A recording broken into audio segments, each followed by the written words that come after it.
നമ്മൾ ഇതുവരെ പഠിച്ച അക്കൗണ്ടിങ് ഇക്വേഷൻ എങ്ങനെയാണെന്നുള്ളതിനെ കുറിച്ച് അതിൻ്റെ ഒരു ചെറിയൊരു പ്രോബ്ലം ചെയ്ത് നോക്കാം.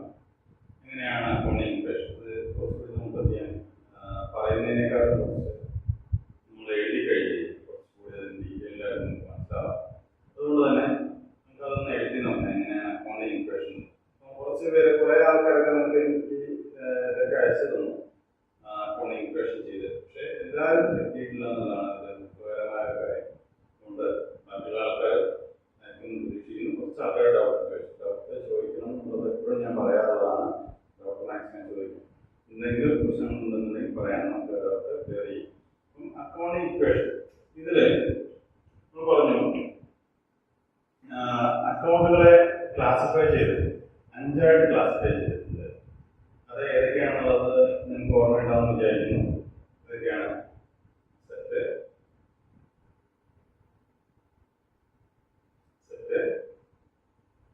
ലയബിലിറ്റി, പിന്നെ ക്യാപിറ്റൽ,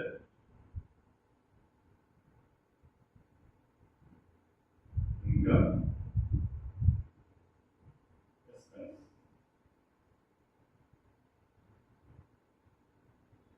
ഇങ്ങനെ 5 ആയിട്ട് ക്ലാസിഫൈ ചെയ്ത് asset, liability, capital, income, expense ഇങ്ങനെ 5 ആയിട്ട് ക്ലാസിഫൈ ചെയ്ത് ഈ അസറ്റിൽ വരുന്ന കാര്യങ്ങളൊക്കെ അസറ്റിന്റെ ക്ലാസിഫിക്കേഷൻ. അസറ്റിൽ വരുന്ന കാര്യങ്ങളൊക്കെ നമുക്കറിയാം. അസറ്റിൽ വരുന്ന ഏതൊക്കെയാണ്? Cash asset, current asset, fixed asset, cash, പിന്നെ ക്യാഷ് ഒരു അസറ്റാണ്, കറണ്ട് അസറ്റാണ്. ഫർണിച്ചർ, ഫർണിച്ചർ അസറ്റാണ്. Machinery, machinery അസറ്റാണ്.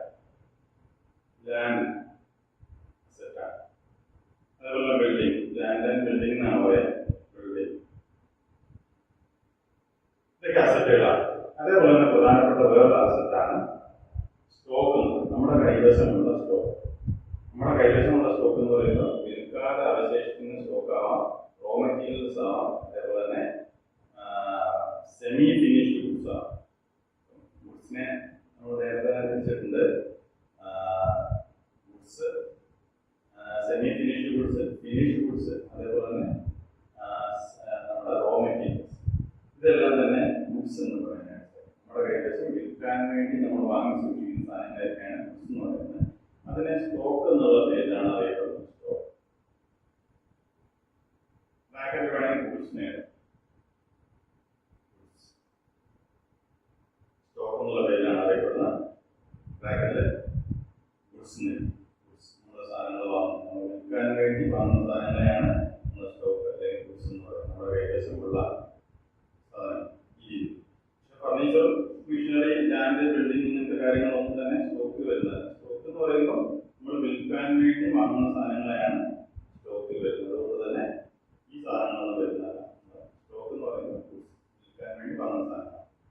പിന്നെ പ്രധാനപ്പെട്ട ഒരു ഐറ്റം അസറ്റിൽ വരുന്നത് എന്താണെന്ന് വെച്ചാൽ ഡെറ്റേഴ്സ്. ഡെറ്റേഴ്സ് എന്താണ്? ഡെറ്റേഴ്സ് എന്ന് പറഞ്ഞാൽ നമുക്ക് പൈസ തരാനുള്ള ആൾക്കാർ. നമുക്ക് ആരെങ്കിലും പൈസ, ബിസിനസ്സിന് ആരെങ്കിലും പൈസ തരാനുണ്ടെങ്കിൽ അവരെ നമ്മൾ വിളിക്കുന്ന പേരാണ് debtors. Person who owes money to the business. ബിസിനസ്സിന് പൈസ തരാനുള്ള ആൾക്കാരെ നമ്മൾ ഡെറ്റേഴ്സ് എന്ന് പറയും. അവർ നമ്മളെ സംബന്ധിച്ചിടത്തോളം ഒരു അസറ്റാണ്. കാരണം അവരോട് നമുക്ക് എപ്പോൾ വേണമെങ്കിൽ നമുക്ക് പൈസ ചോദിക്കും. അതുകൊണ്ട് തന്നെ നമ്മളെ സംബന്ധിച്ചിടത്തോളം ഡെറ്റേഴ്സ് നമ്മളെ സംബന്ധിച്ചിടത്തോളം അസറ്റ് ആണ്. ഇതൊരു കറണ്ട് അസറ്റാണ്. അവരുടെ അടുത്ത് പൈസ. പ്രധാനമായി ഇത്രയും കാര്യങ്ങളൊക്കെയാണ് അസറ്റിൽ വരുന്നത്. അസറ്റിന്റെ ക്ലാസിഫിക്കേഷൻ വരുന്നത്. പിന്നെയും നമുക്ക് പറയാം വെഹിക്കിൾസ് അസറ്റാണ്. അങ്ങനെ ഇഷ്ടംപോലെ അസറ്റുകൾ, പലതരത്തിലുള്ള അസറ്റുകൾ നമുക്കുണ്ട്. നമ്മൾ പ്രധാനമായിട്ടും പറയുന്നത് വെഹിക്കിൾസ്, അതേപോലെ തന്നെ ഗോൾഡ് ഉണ്ടെങ്കിൽ അത്, അതേപോലെ തന്നെ നമ്മുടെ കൈവശമുള്ള എന്തെങ്കിലും സാധനങ്ങൾ, വാച്ച്, മൊബൈൽ ഫോൺ, ഇതെല്ലാം തന്നെ അസറ്റുകളാണ്. അപ്പോൾ പ്രധാനമായിട്ടും ഇതൊക്കെയാണ് cash, furniture, machinery, land and building, stock. Stock എന്ന് പറയുന്നത് നമ്മുടെ കയ്യിൽ അവശേഷിക്കുന്ന, വിൽക്കാതെ അവശേഷിക്കുന്ന റോ മെറ്റീരിയൽസ് ആവാം, സെമി ഫിനിഷ്ഡ് ഗുഡ്സ് ആവാം, ഫിനിഷ്ഡ് ഗുഡ്സ് ആവാം. നമുക്ക് ഗുഡ്സ് എല്ലാം തന്നെ സ്റ്റോക്ക് എന്നുള്ള പേരിലാണ് അറിയപ്പെടുന്നത്. ഡെറ്റേഴ്സ് എന്ന് പറഞ്ഞാൽ നമുക്ക് ബിസിനസ്സിന് പൈസ ഇങ്ങോട്ട് തരാനുള്ള ആൾക്കാരെയാണ് ഡെറ്റേഴ്സ് പറയുന്നത്. അത് നമ്മുടെ ഒരു അസറ്റാണ്. അപ്പോൾ അസറ്റിന്റെ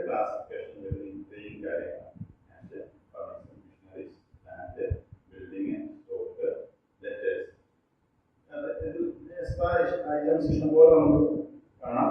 സെറ്റായിട്ട് പല കാര്യങ്ങളും ബുക്കിലുണ്ടാവും, കുറേ കാര്യങ്ങളുണ്ട്. എല്ലാം കൂടി ഞാൻ പറയുന്നില്ല, നമുക്ക് പ്രോബ്ലം ചെയ്യുന്ന സമയത്ത് പറയാം. അടുത്ത ലയബിലിറ്റിയുടെ ക്ലാസിഫിക്കേഷൻ. ഇതിപ്പോൾ അസറ്റിന്റെ ക്ലാസിഫിക്കേഷൻ ആണ്.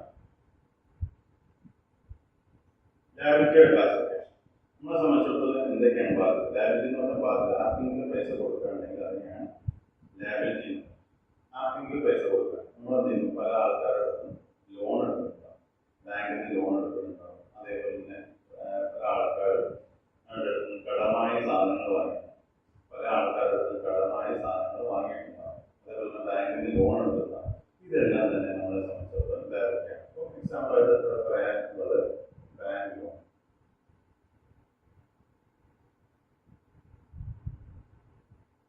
ബാങ്ക് ലോൺ ഒരു ലയബിലിറ്റിയാണ്. നമ്മൾ ആ പൈസ തിരിച്ചു കൊടുക്കും. അവരുടെ പൈസ തിരിച്ചു കൊടുക്കാനായിട്ട് ബാധ്യസ്ഥരാണ്. അവരുടെ അടുത്ത് നിന്ന് കടമായിട്ട്, ബാങ്കിൽ നിന്ന് കടമായി നമ്മൾ പൈസ വാങ്ങിയതാണ്, ആ പൈസ തിരിച്ചു കൊടുക്കാൻ നമ്മൾ ബാധ്യസ്ഥരാണ്. അതുകൊണ്ട് തന്നെ നമ്മളെ സംബന്ധിച്ചിടത്തോളം അതൊരു ലയബിലിറ്റി ആണ്. അതേപോലെ തന്നെ ആരുടെയെങ്കിലും കയ്യിൽ നിന്ന് പൈസ കടം വാങ്ങിക്കുന്നു, അത് നമ്മൾ പൈസ തിരിച്ചു കൊടുക്കാനുള്ളതാണ്. ക്രെഡിറ്റേഴ്സ് എന്ന് പറയും. എന്തെങ്കിലും സാധനങ്ങൾ കടമായിട്ട് വാങ്ങുമോ, എന്തെങ്കിലും പൈസ കടമായിട്ട് വാങ്ങുമോ ചെയ്ത് കഴിഞ്ഞാൽ അവർക്ക് നമ്മൾ പൈസ തിരിച്ചു കൊടുക്കാൻ ബാധ്യസ്ഥരാണ്. അവരെ നമ്മൾ അതുകൊണ്ട് നമ്മൾ ക്രെഡിറ്റേഴ്സാണ്. ആരെങ്കിലും ബിസിനസ് ആർക്കെങ്കിലും പൈസ കൊടുക്കുക ഉണ്ടെങ്കിൽ അവരെ ക്രെഡിറ്റേഴ്സ് എന്നാണ് പറയുന്നത്. അത് നമ്മളെ സംബന്ധിച്ചിടത്തോളം ലയബിലിറ്റിയാണ്. ക്രെഡിറ്റേഴ്സ്. ബിസിനസ് ആർക്കെങ്കിലും പൈസ കൊടുക്കാണ്ടെങ്കിൽ അവരെ നമ്മൾ വിളിക്കുന്ന പേരാണ് ക്രെഡിറ്റേഴ്സ്. ബിസിനസ് ആർക്കെങ്കിലും പൈസ കൊടുക്കാനുണ്ടെങ്കിൽ അവരെ നമ്മൾ വിളിക്കുന്ന പേരാണ് ക്രെഡിറ്റേഴ്സ്. ആ ക്രെഡിറ്റേഴ്സ് എങ്ങനെ ഉണ്ടാവുന്നത്? നമ്മൾ എന്തെങ്കിലും സാധനങ്ങൾ കടമായി ആരുടെയും കയ്യിൽ നിന്ന് വാങ്ങുകയാണെങ്കിൽ അവർക്ക് നമ്മൾ പൈസ കൊടുക്കേണ്ടതായിട്ട് വരും. അല്ലെങ്കിൽ പൈസ ആരുടെയും കയ്യിൽ നിന്ന് വാങ്ങുകയാണെങ്കിൽ അത് അവർക്ക് നമ്മൾ പൈസ തിരിച്ചു കൊടുക്കേണ്ടതായിട്ട് വരും. അങ്ങനെയാണ് ക്രെഡിറ്റേഴ്സ് ഉണ്ടാവുക. അത് നമ്മളെ സംബന്ധിച്ചിടത്തോളം ലയബിലിറ്റിയാണ്. ആ പൈസ നമ്മൾ തിരിച്ചു കൊടുത്തേ മതിയാവും. നമ്മൾ പ്രധാനമായിട്ടും രണ്ട് ലയബിലിറ്റിയാണുള്ളത്: ബാങ്ക് ലോൺ, അതുപോലെ തന്നെ ക്രെഡിറ്റേഴ്സ്. അതുപോലെ തന്നെ എക്സാമ്പിളായിട്ട് വേറെ പല കാര്യങ്ങളും നമുക്ക് പറയാനുണ്ടാവും. പക്ഷേ ഏറ്റവും പ്രധാനപ്പെട്ട കാര്യങ്ങൾ പറയുന്നത് ഇതാണ്: bank loan, creditors. Bank loan, ഇതാണ് ലയബിലിറ്റി. ക്യാപിറ്റൽ എന്ന് പറഞ്ഞു കഴിഞ്ഞാൽ അവിടെ എന്താണ്? ബിസിനസിന്റെ ഓണർ ബിസിനസ്സിലേക്ക് എന്തെങ്കിലും പൈസയോ അല്ലെങ്കിൽ അസറ്റുകളായിട്ടോ എന്തെങ്കിലും കൊണ്ടുവന്നിട്ടുണ്ടെങ്കിൽ അതിനെയാണ് ക്യാപിറ്റൽ എന്ന് പറയുന്നത്. ബിസിനസിന്റെ ഓണർ ബിസിനസ്സിലേക്ക് പൈസയോ പൈസയുടെ മൂല്യമുള്ള എന്തെങ്കിലും സാധനങ്ങളോ കൊണ്ടുവന്നിട്ടുണ്ടെങ്കിൽ അതിനെ നമ്മൾ ക്യാപിറ്റൽ എന്ന പേരിലാണ് അറിയപ്പെടുന്നത്. ബിസിനസിന്റെ ഓണർ ബിസിനസ്സിലേക്ക് പൈസയോ പൈസയുടെ മൂല്യമുള്ള എന്തെങ്കിലും സാധനങ്ങൾ കൊണ്ടുവന്നിട്ടുണ്ടെങ്കിൽ അതിനെ ക്യാപിറ്റൽ എന്ന് പറയും. അപ്പം ബിസിനസ്സിലേക്ക് എന്തെങ്കിലും തരത്തിലുള്ള ഇങ്ങനെ എന്തെങ്കിലും കൊണ്ടുവന്നിട്ടുണ്ടെങ്കിൽ അതിനെ നമ്മൾ എന്ത് ചെയ്യാം? നമുക്ക് ക്യാപിറ്റൽ എന്ന പേരിൽ അറിയാം. ബിസിനസിന് ഓണർ ബിസിനസ്സിലേക്ക് എന്തെങ്കിലും തരത്തിലുള്ള ക്യാഷോ അസറ്റോ കൊണ്ടുവന്നിട്ടുണ്ടെങ്കിൽ അതിനെ നമ്മൾ ക്യാപിറ്റൽ എന്ന പേരിലാണ് അറിയപ്പെടുന്നത്. അപ്പോൾ അത് പറയാതെ മാത്രമല്ല, ക്യാപിറ്റലിന്റെ അടിയിൽ നമുക്ക് എഴുതാനായിട്ട് ഉദ്ദേശമൊന്നുമില്ല. അതേപോലെ തന്നെ ഇതിൽ നിന്ന് എന്തെങ്കിലും പൈസ വിഡ്രോ ചെയ്തിട്ടുണ്ടെങ്കിൽ, അയാൾ എന്തെങ്കിലും പൈസ വിഡ്രോ ചെയ്തിട്ടുണ്ടെങ്കിൽ അത് ക്യാപിറ്റലിന്റെ ആ കാറ്റഗറിയിലാണ് വരുന്നത്. ഡ്രോയിങ്സ് എന്തെങ്കിലും തരത്തിലുള്ള പൈസ അയാൾ അതിൽ നിന്ന് വിഡ്രോ ചെയ്തിട്ടുണ്ടെങ്കിൽ അത് നമുക്ക് എന്ത് ചെയ്യാം? ക്യാപിറ്റൽ എന്നുള്ള കാറ്റഗറിയിലാണ് വരുന്നത്. പൈസ കൊണ്ടുവന്നു കഴിഞ്ഞാലും പൈസ വിഡ്രോ ചെയ്ത് കഴിഞ്ഞാലും ക്യാപിറ്റൽ എന്നുള്ള കാറ്റഗറിയിലാണ് വരിക എന്നുള്ളത് പ്രത്യേകം. അപ്പോൾ ലയബിലിറ്റി പറഞ്ഞു, അതേപോലെ ക്യാപിറ്റൽ പറഞ്ഞു. ക്യാപിറ്റൽ സാധാരണഗതിയിൽ അയാൾ ബിസിനസ്സിലേക്ക് കൊണ്ടുവരുന്ന പൈസയും അതേപോലെ തന്നെ ബിസിനസ്സിൽ നിന്ന് വിഡ്രോ ചെയ്യുന്ന പൈസയും, എന്തെങ്കിലും തരത്തിലുള്ള പൈസ വിഡ്രോ ചെയ്യുന്നുണ്ടെങ്കിൽ അതുമാണ് ക്യാപിറ്റലിൽ വരുന്നത്. അടുത്ത ഇൻകമാണ്. നമുക്ക് എന്തെങ്കിലും തരത്തിലുള്ള പൈസ ഇങ്ങോട്ട് കിട്ടിയിട്ടുണ്ടെങ്കിൽ അതിനെയാണ് ഇൻകം എന്ന് പറയുന്നത്. വരുമാനമായിട്ട് കിട്ടിയിട്ടുണ്ടെങ്കിൽ എന്തെങ്കിലും തരത്തിലുള്ള വരുമാനം നമുക്ക് ബിസിനസ്സിന് കിട്ടിയിട്ടുണ്ടെങ്കിൽ അതിനെയാണ് ഇൻകം എന്ന പേര്. പലതരത്തിലുള്ള ഇൻകം നമുക്ക് കിട്ടാറുണ്ട്. നമ്മൾ എന്തെങ്കിലും ഒരു വാടകയ്ക്ക് ബിൽഡിംഗ് കൊടുക്കും, അതിൽ നിന്ന് കിട്ടുന്നതല്ല. നമ്മൾ വാടകയ്ക്ക് ബിൽഡിംഗ് കൊടുക്കുകയാണ്, അതിൽ നിന്ന് കിട്ടുന്ന റെന്റ് നമുക്ക് നമ്മളെ സംബന്ധിച്ചിടത്തോളം ഒരു ഇൻകമാണ്. അതേപോലെ തന്നെ നമ്മൾ ഷെയർ പല ബിസിനസിന്റെയും ഷെയർ വാങ്ങിയിട്ടുണ്ടാകും. ആ ഷെയറിൽ നമുക്ക് ലാഭവിഹിതം കിട്ടിയിട്ടുണ്ടാകും. പല തരത്തിലുള്ള ലാഭവിഹിതം കിട്ടുന്നത് അതിനെയാണ് ഡിവിഡൻഡ് എന്ന് പറയുന്നത്. പലതരത്തിലുള്ള ലാഭവിഹിതവും നമുക്ക് ഇതിൽ നിന്ന് കിട്ടുന്നതാണ്. അതിനെ നമുക്ക് ഡിവിഡൻഡ് എന്ന് പറയാം. അതും നമ്മളെ സംബന്ധിച്ചിടത്തോളം ഒരു ഇൻകമാണ്. ഡിവിഡൻഡ് പലതരത്തിലുള്ള കമ്പനികളിൽ നമ്മൾ ഇൻവെസ്റ്റ് ചെയ്തിരുന്ന അതിൽ നിന്ന് നമുക്ക് കിട്ടുന്ന ഡിവിഡൻഡ്. അതേപോലെ തന്നെ കമ്മീഷനായിട്ട് പൈസ കിട്ടുന്ന എന്തെങ്കിലും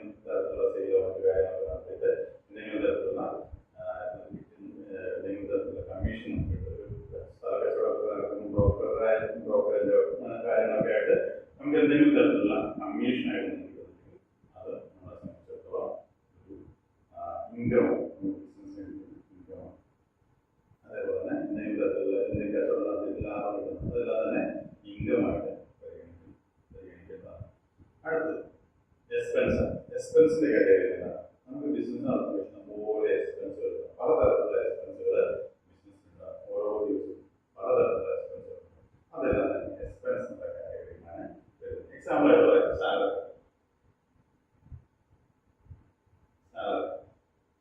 എംപ്ലോയീസിന് സാലറി കൊടുക്കേണ്ടതായിട്ട് വരും, എംപ്ലോയീസിന് സാലറി കൊടുക്കേണ്ടതായിട്ട് വരും. ഫോൺ ചാർജ്, ഇലക്ട്രിസിറ്റി ചാർജ്,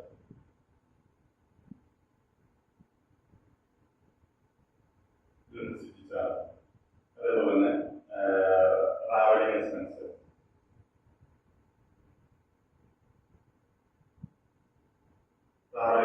അങ്ങനെ പലതരത്തിലുള്ള എക്സ്പെൻസുകൾ ഉണ്ടാകും. ഓരോ ദിവസവും നമ്മൾ ബിസിനസ് നടത്താൻ വേണ്ടിയിട്ട് കുറേ എക്സ്പെൻസ് നമുക്ക് പലതരത്തിലുള്ള എക്സ്പെൻസ് നമുക്ക് വരുന്നു.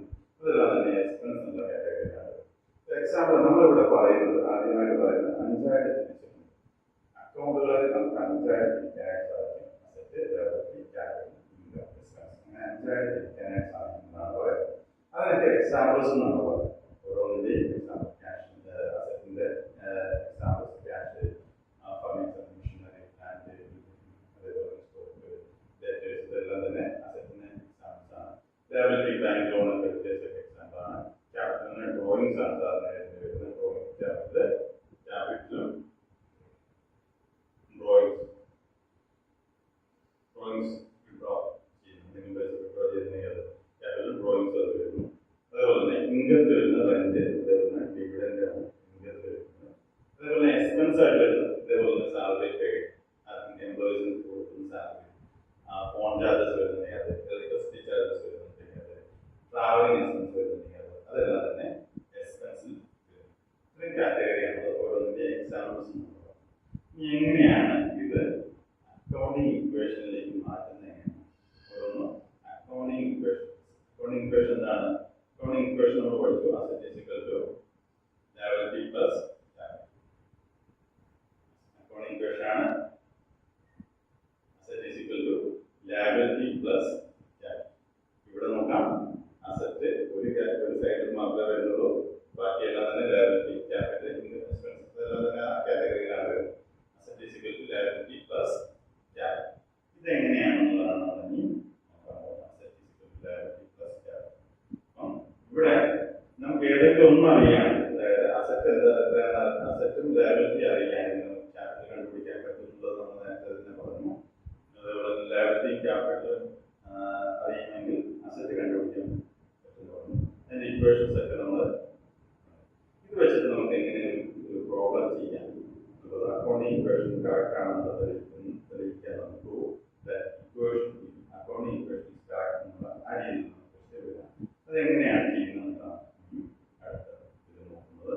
ഓരോ ട്രാൻസാക്ഷൻ ആയിട്ട് നോക്കാം, ഓരോ ബിസിനസ് ട്രാൻസാക്ഷൻ ആയിട്ട് നോക്കാം. ഒരു ബിസിനസ്സിന് ഓണർ ബിസിനസ്സിലേക്ക്, എക്സാമ്പിളായിട്ട് പറയാം, ബിസിനസ്സിന് ഓണർ ബിസിനസ്സിലേക്ക് ക്യാഷ് കൊണ്ടു. ഒരു അയാൾ കൊണ്ടുവന്ന ബിസിനസ്സിന് ഓണർ ബിസിനസ്സിലേക്ക് കൊണ്ടുവന്നത് 5,000 rupees ആണ് ക്യാപിറ്റലായിട്ട്. രാജൻ എന്ന് പറയുന്ന ആള് ക്യാപിറ്റലായിട്ട് ബിസിനസ് തുടങ്ങിയ സമയത്ത് 5,000 രൂപ ബിസിനസ്സിലേക്ക് കൊണ്ടുപോകും. ബിസിനസ് തുടങ്ങിയ സമയത്ത് രാജൻ എന്ന് പറയുന്ന ആള് ബിസിനസ്സിലേക്ക് 5,000 rupees കൊണ്ടുപോകും. ഇതിൽ രണ്ട് ആസ്പെക്ട് ഉണ്ടെന്നുള്ളതാണ് നമ്മൾ പഠിച്ചത്. ഏത് ബിസിനസ് ട്രാൻസാക്ഷൻ ആണ് എടുത്തു കഴിഞ്ഞാൽ അതിൽ രണ്ട് ആസ്പെക്ട്, ഒന്ന് ഡെബിറ്റ് ആസ്പെക്ട്, ഒന്ന് ക്രെഡിറ്റ് ആസ്പെക്ട്. രണ്ട് ആസ്പെക്ട്, ഒരു റിസീവിംഗ് ആസ്പെക്ട്, ഒരു ഗീവിംഗ് ആസ്പെക്ട്. ഇതിലെ രണ്ട് ആസ്പെക്ട് ഏതൊക്കെയാണ് നോക്കുന്നത്? രണ്ട് ആസ്പെക്ട്. ബിസിനസ്സിലേക്ക് എത്ര എന്താ വന്നത്? ക്യാഷ്. ബിസിനസ്സിലേക്ക് ക്യാഷ് എത്ര രൂപ ക്യാഷ് വന്നു? 5,000 rupees. ഇതെന്തായിട്ടാണ് ഇത് വന്നത്? ഈ 5,000 വന്നത് രാജന്റെ ക്യാപിറ്റലായിട്ട്.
അക്കൗണ്ടിങ് ഇക്വേഷൻ ആയിട്ട് എഴുതുന്ന സമയത്ത് എങ്ങനെയാണ്?